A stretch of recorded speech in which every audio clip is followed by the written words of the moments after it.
Zimbabwe বলে জিততে পেরেছে, এবার বাংলাদেশকে অপমান করে লাইভে এসে একই বললেন মহেন্দ্র সিং ধোনি। দর্শক, জিম্বাবুয়ের বিপক্ষে প্রথম টি-20 ম্যাচেই টসে জিতে আগে বল করার সিদ্ধান্ত নিয়েছিল বাংলাদেশ।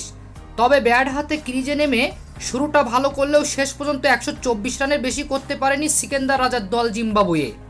যে রান ব্যাট হাতে মাঠে নেমে খুব সহজেই করে ফেলে টাইগার ব্যাটসম্যানরা, আর তাই নিজেদের ঘরের মাঠে জিম্বাবুয়ের বিপক্ষে প্রথম টি-20 ম্যাচে জয় পেয়ে আনন্দে আত্মহারা হয়েছেন টাইগার বাহিনীরা।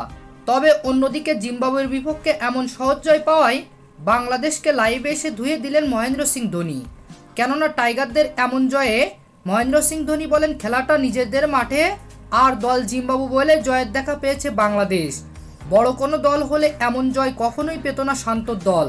তো প্রিয় দর্শক, মহেন্দ্র সিং ধোনির এমন মন্তব্য আপনারা কিভাবে দেখছেন জানিয়ে দিন আমাদের কমেন্ট বক্সে।